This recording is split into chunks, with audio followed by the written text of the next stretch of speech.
Kung hindi niyo i-adapt o gawin ang tested and proven formula ko na words for maximum utilization of idle resources and time scheme dito sa bukid, sigurado ako na hindi talaga kayo aasinso. Dahil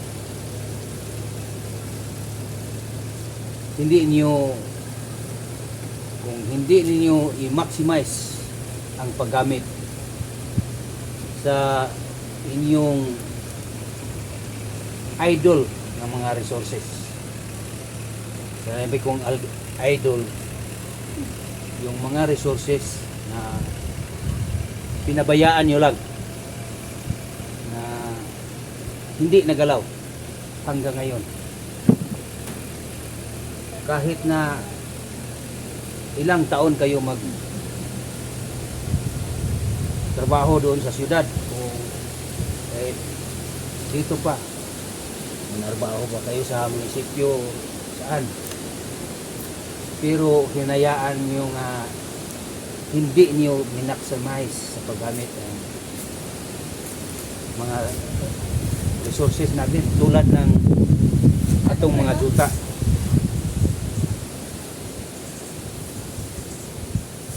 Awagid mo yung asinso. Kung hahayaan ninyo na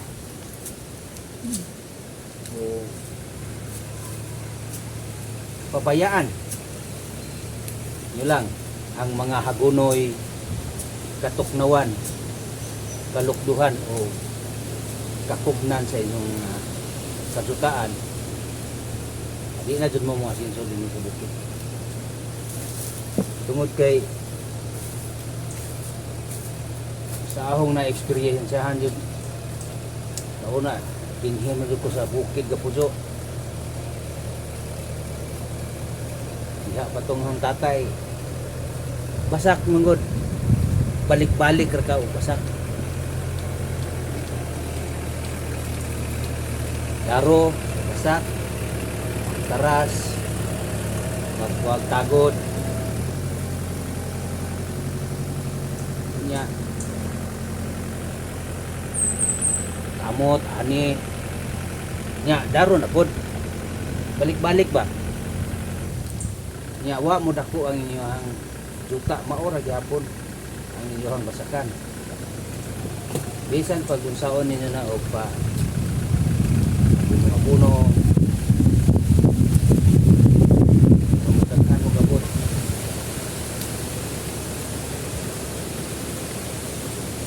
hangtod basak mo ini human, daro na pod kay basak mo pod, no ga mura galibot-libot ra ba, galibot-libot ra. Whereas kung inyong masagop ang tested and proven formula, kung unsay akong gihimo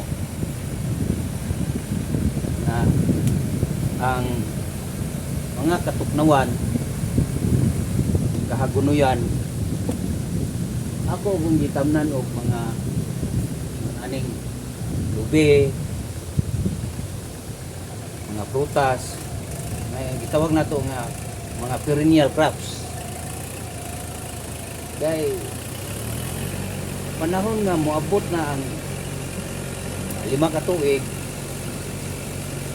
sige mo og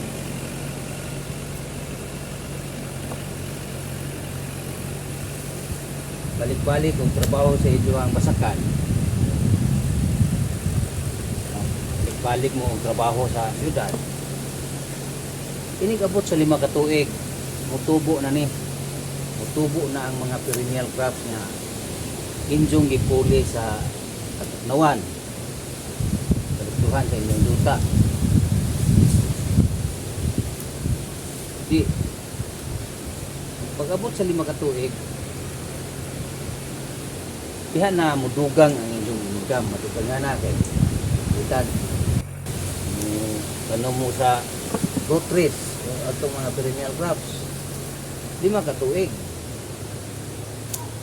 How ana mo na best muna yung ganyan niyo nga inig abot sa 5 ka tuig madugangan na ang inyong income kay makaharvest mo sa kanang inyong ipangtanom kay sa wa ninyo sa hangtod karon ipasagdan yapon ninyo ang inyong ang katuknawan nga motubo awa jang mo hangtod mo na yung gingon nga hangtod sa hangtod mo di gid mo masinso kay abot sa 5 ka tuig ug wa ninyo na hilabti may maani ninyo ang katuknawan bunoy dito mo wa na din mo dugang nga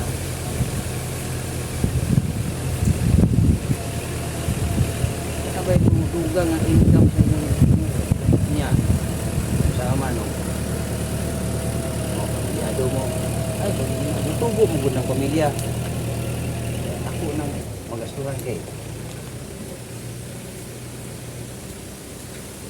eskwela pa ka ako kung di mo na pagkanon mo na nimo di mo tamang basak igor na para pagkaon sa imong mga bata nimo una nga ang ako lang yung ikasubyot jud kanino sa gupon gusto mo mga asenso sa kinabuhi din sa country sa kupani nga mga tested and proven formula. Okay. Di dito mo magmahay. Sigurado ko nga mo asinso din yung kinabuhi.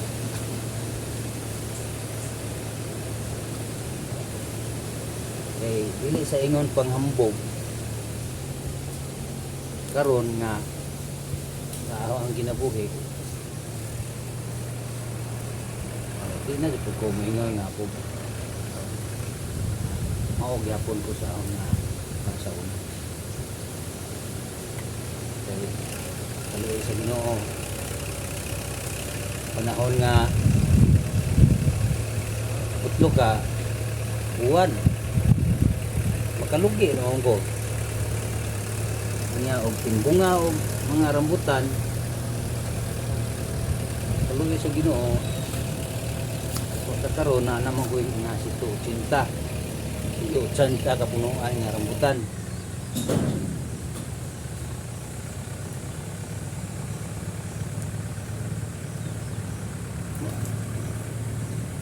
nanaon po yung namunga unya bisag kanang si 80 wa pa makapo bunga tanan naanamang kay paabuton kontra sa di ka wag tanom napunuyan ra gyapon ang inyong duta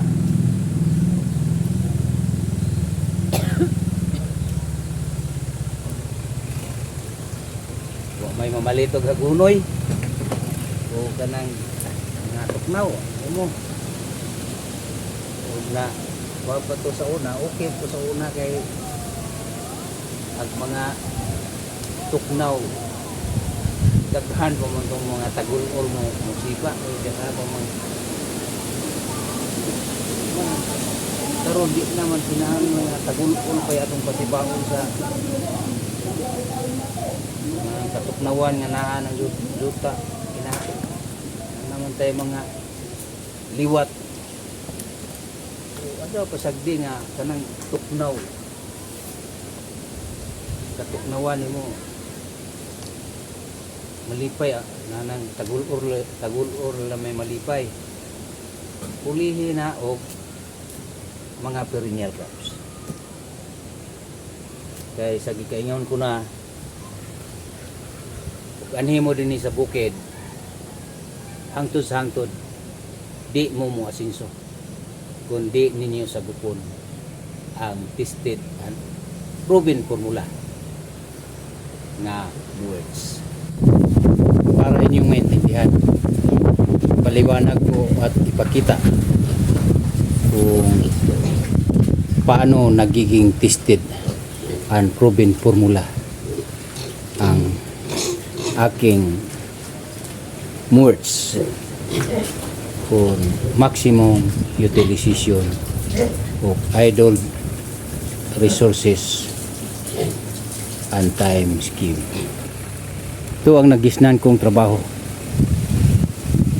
dito sa bukid. Mula bata hanggang ngayon, basak pa rin ako o trabaho sa palayan.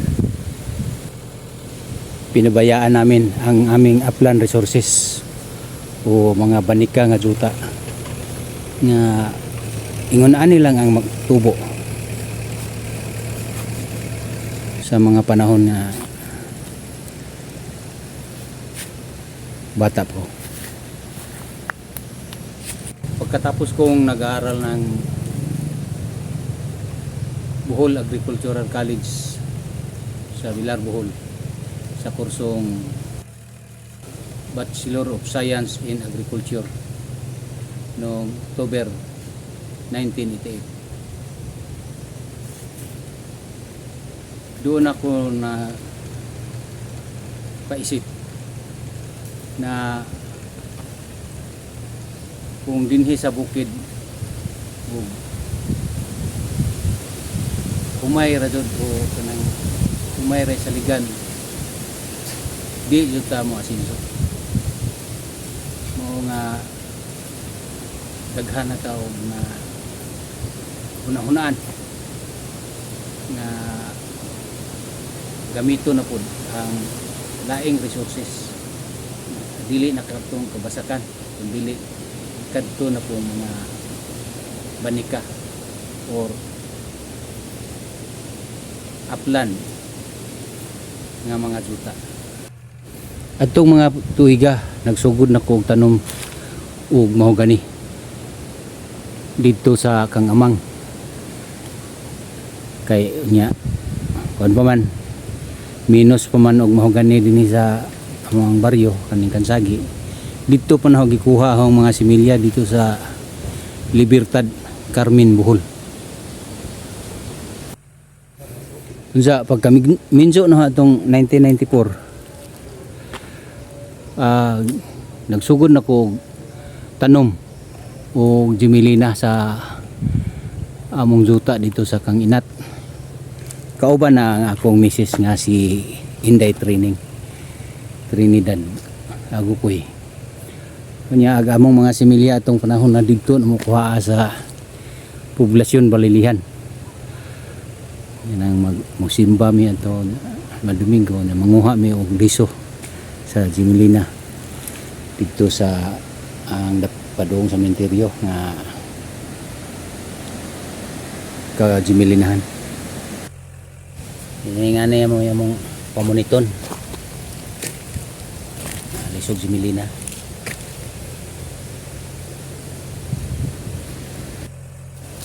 Na-prove jud na nga maazo jud po nang mananom ta kay pagka 2014 akong na-harvest ag mga mahogani og Jimilina.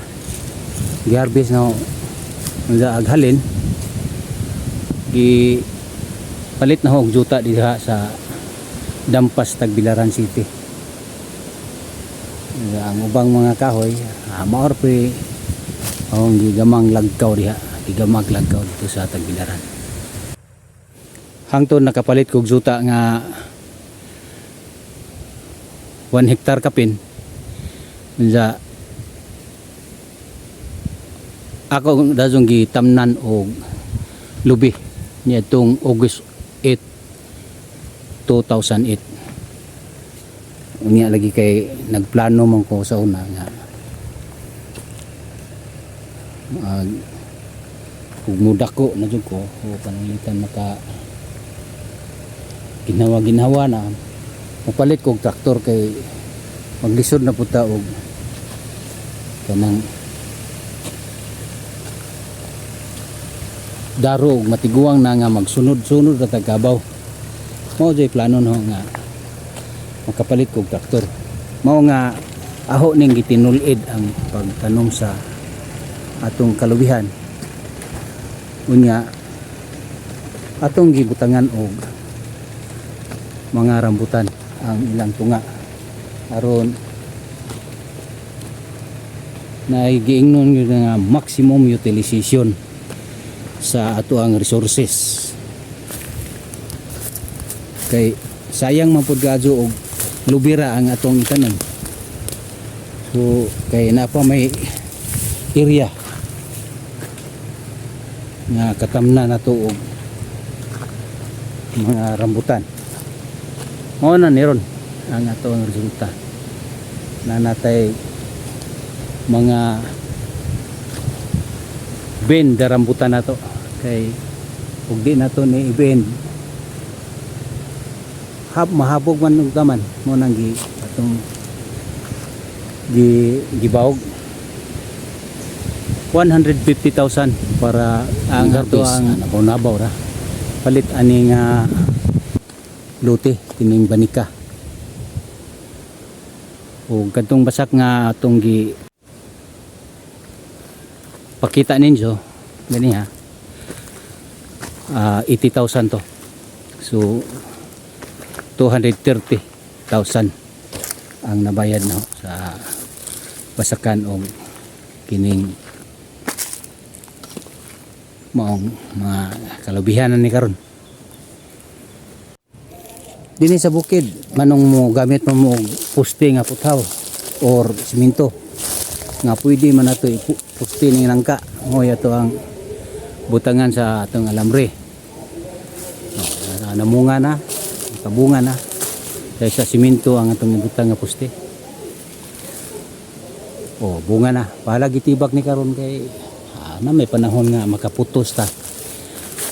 Basugod nagpamunga kining ato ang gipuste sa atong utlanan sa ato ang suta. Karna ba ang atong gikuraw sa ining ato ang tindahan galingan ning dapli karsada mga karnaba ang atong gi tanom o gipuste na to silbi sagulan pug tambis mga karnaba napila sagol nga manang nangka ang gatanong na to og luya. Hanggang dito na lang at bye bye. Bye bye. Bye.